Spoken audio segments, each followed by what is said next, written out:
Magandang araw po muli, isang bagong pagkatuto na naman po para sa ating sipnayan.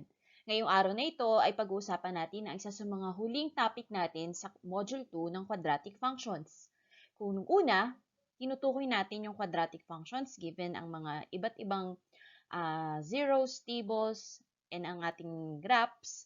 Ngayon, aalamin natin kung paano makukuha ang ating quadratic functions sa iba't ibang paraan.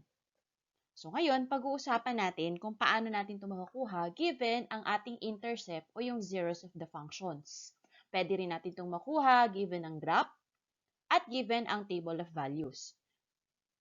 Ngunit simulan muna natin kapag ang given natin ay ang zeros of the given function. Ano nga ba itong zeros of ating function? So, kung titingnan po natin ang ating graph ng quadratic function, kapag sinabi po nating zeros o yung intercept, ito po yan. Ito po yung ating mga points ng ating graph kung saan na-touch po ng ating graph ang ating x-axis. Okay? So, paano natin makukuha ang ating quadratic function kung ang given lang natin ay ang points na to ng ating graph? Halimbawa po ay meron tayong ang function na to, katulad ng makikita natin sa graph, ang kanyang x-intercept ay nasa positive 2 at positive 3. Ano kaya itong quadratic function na to kung ang ating x-intercept ay 2 at 3? So una, matatandaan natin na kinuha natin yan kapag nilet natin yung y natin as 0 at ipa-factor natin yung ating ax squared plus bx plus c. Ngayon, babalik na rin naman natin. So, ipapasok natin siya ngayon sa loob. So, y is equal to the quantity x minus 2 times x minus 3. So, paano po nangyari yan? So, itong ating pong 2, tinranspose lang natin sa loob. Pati rin po itong ating 3. So, kung positive po yung 2, gawin natin minus 2. Yung positive 3, gawin po natin minus 3. Tapos, FOIL method lang po tayo. So, x times x squared po tayo. Negative 2 times x, negative 2x. Negative 3 times x, negative 3x. And then negative 2 times negative 3 ay positive 6. Kapag kinombine po natin yung ating like terms, ang makukuha po natin ay negative 5x. Try natin yun. Yan. So, ang atin pong magiging sagot na po ay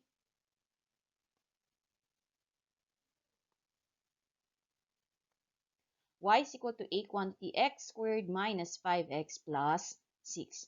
So, ito na po yung ating quadratic function. Meron na po tayong isang paraan para makuha yung function niyan. So, gagamitin natin yung y is equal to a quantity x squared minus the sum of these zeros or values of x plus the product. Okay, paano po natin yung kukuhanin? Kukuhanin lang po natin yung sum and product of these roots. So, meron tayong y is equal to x squared. A-add lang po natin 2 plus 3. So, 5. So, minus 5x. Then, product. Multiply lang po natin 2 times 3 plus 6. So, pareho lang po yung ating nakuhang sagot. So, mamili na lang po tayo kung anong paraan ang mas maigi or yung mas madali po para sa atin. Puntahan natin yung kasunod nating example. So, wala na po tayong graph. Kanina, pinakita lang po natin yung graph para mas makita po natin kung saan ba nanggaling tong zeros na to at intercept. Ngayon, intercept na lang po talaga yung given natin. So, ang intercept natin dito ay negative 5 at 0. So, again, ilagay lang po natin siya sa ating equation. Y is equal to a quantity. So, negative 5 po yan, kaya naging plus 5. Since 0 po to, x lang ilalagay natin. So, again, kapag 0, x lang. Then, distributive property na lang po tayo. So, x times x squared, then x times 5 plus 5x. Kaya, ang final answer po natin ay y is equal to a quantity x squared plus 5x. Ito na po yung ating quadratic function. Ngayon, Pwede rin ba nating magamit dito yung ating sum and product? Pwede din po. So, lagay lang po natin. So, y is equal to a. Kuhanin lang po natin yung x squared. Sum. So, negative 5 plus 0. So, negative 5. X. Then, negative 5 times 0 ay 0. So, wala na. 0 na yun. Then, negative times negative, kaya magiging positive. So, y is equal to a quantity x squared plus 5x. Pareho lang po. Kinuha lang natin yung sum and product. Yan. Puntahan natin yung kasunod pa. Yan. Fraction naman po tayo. So, y, ang ating x of 1 ay 2/3, ang x of 2 ay negative 1/2. Kuhanin natin yung function. So, ipasok muna natin. So, y is equal to a quantity x minus 2/3. So, positive 2/3 kasi, kaya naging, so, minus 2/3. Then, negative 1/2, kaya naging plus 1/2. Paano po yan, fraction? So, ganito lang po ang gagawin natin pag fraction. Ito pong ating denominator ay isasama natin sa x value natin. So, again, yung denominator, isasama natin dun sa x value. So, pag sinama natin siya sa x, ganito na magiging itsura po niya.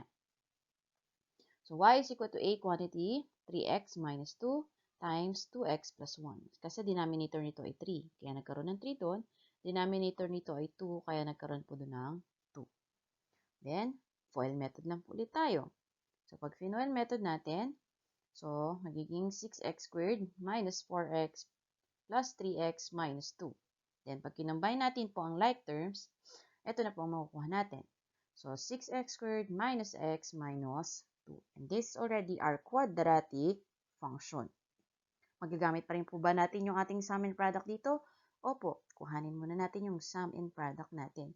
So, sum, 2/3 plus negative 1/2. Gamitin natin si butterfly. So, 2 times 2 is 4. 3 times negative 1 is negative 3. Then, 3 times 2 ay 6. So, 4 minus 3, 1 over 6 yung ating sum. Samantalang ating product, 2/3 times negative 1/2. So, 2 times, cancellation lang tayo dito.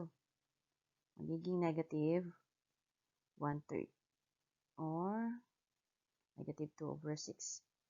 Then, pag kinuha natin, y is equal to a quantity x squared. Ang ating sum ay 1 over 6. X. Ang ating product ay 1/3. Pag kinuha natin yung LCD nito, multiply lang natin by 6 para magkaroon tayo ng whole number. So, y is equal to a quantity 6x squared minus x, 6 divided by 3 minus 2. Okay? Pareho lang po ng ating nasa kabila. Yan.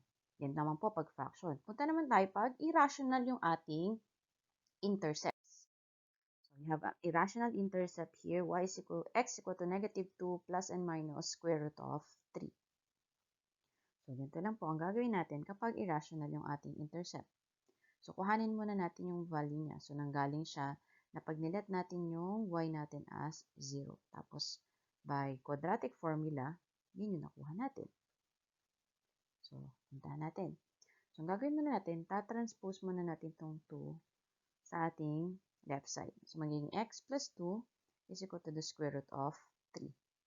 After that, squared natin both sides para makancel natin yung 3. So, yan, para makancel natin yung square root, 3. Then, expand lang po natin to. Ito ay x plus 2 times x plus 2. Pag finol method natin yan, x squared, 2x, 2x, 2 times 2 ay 4. Pag kinumbine natin, that is 4x. Kaya magiging x squared plus 4x plus 4 equals, ito na-cancel na yung 3. Yung square root, kaya 3 na lang. Tapos no, tatranspose lang natin yung 3 sa loob. Since positive yan, pag pinasok natin sa loob, negative 3 na. And pag kinombine natin yung like terms niyan, 4 minus 3, ang value ng ating x ay magiging x squared plus 4x plus 1. So, ang ating quadratic function ay y is equal to the quantity a quantity x squared plus 4x plus 1. So, ito na yung ating quadratic function. Pwede natin magamit ang sum and product? Pwede pa rin po. So, paano natin makukuha yung sum? Okay. So, since different sign na po itong ating irrational na given, so, ang gagawin natin, i-add lang natin yung kasama niyang a. So, magiging a plus minus square root of b yan. Ang a-add na lang natin is yung a. Dodoblehin lang natin yun. Okay? So, magiging negative 2 plus negative 2, which is negative 4. Yung product naman natin, since siya ay a plus square root of b at times a minus square root of b, equivalent yan sa square of sum and difference, squared. Squared lang natin yung first term minus square natin yung second term. So, minus b squared. Or minus b kasi naka-square root yung given natin doon. So, pag nilagay natin yan, ang ating magiging product ay 2 squared minus ang square root of 3 natin, pag in-squared natin, ay magiging 4 minus 3, ang ating product ay 1. So, ang ating sum ay negative 4 at ang ating product ay 1. So, ulit, paano natin kinuha yung sum? Inad lang natin yung nasa unahan. So, negative 2 plus negative 2, negative 4.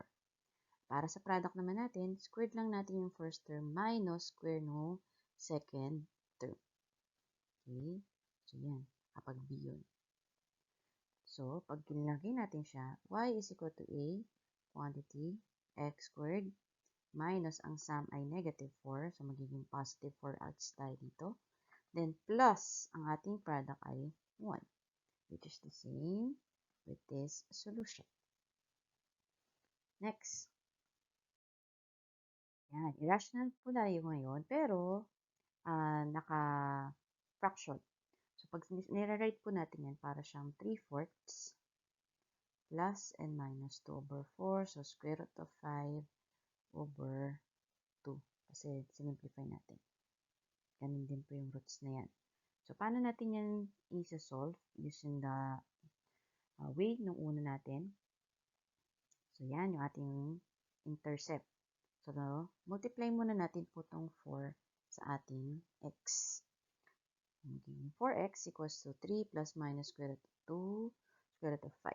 So, then, transpose natin yung 3. Magiging 4x minus 3 equals to square root of 5. Then, squared natin both sides para makancel natin yung radical sign. So, pag in-square natin yon, magiging 16x squared minus 24x plus 9. So, naging 4 times 5 kasi nasa labas siya ng radical sign, itong 2, i-square din natin. 2 times 2 ay 4. Then, cancel yung square root kaya magiging 5. So, ito ay 4 times 5 ay 20. So, transpose natin siya sa loob, kaya 9 minus 20 ay 11. So, ang ating equation, our function ay y is equal to a quantity 16x squared minus 24x minus 11. Gamitin ulit natin yung sum and product natin. So, yung sum, katulad ng sinabi natin kanina, a-add lang natin to.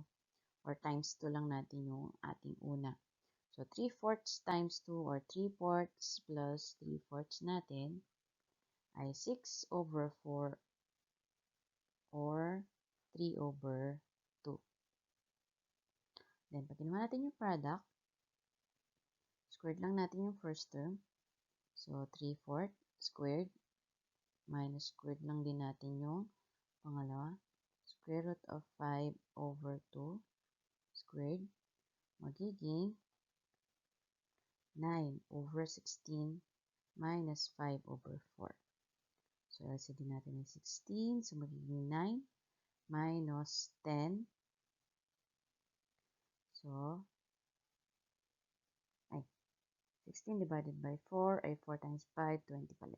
So, 9 minus 20, negative 11 over 16. So, pag inuha natin yan, y is equal to a quantity x squared minus ang ating sum ay 3 over 2 plus product natin ay 11 over 16. Ayun, i-denominator ulit siyang meron siyang fraction, so times natin sa recipe niya, which is 16. So, 16 times x squared, so y is equal to a 16x squared.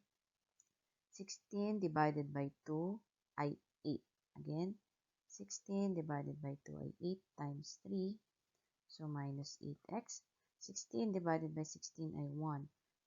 Then, minus 11.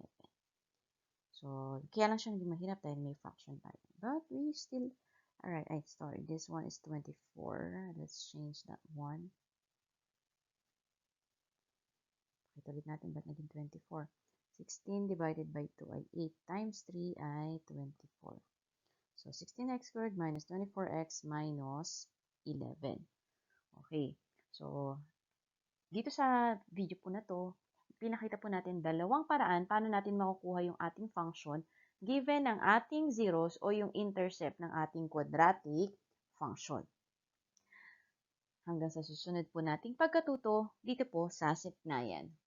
Sa susunod po, pag-aaralan naman natin kung paano natin makukuha yung function given naman yung ating mga graph. Salamat po ulit!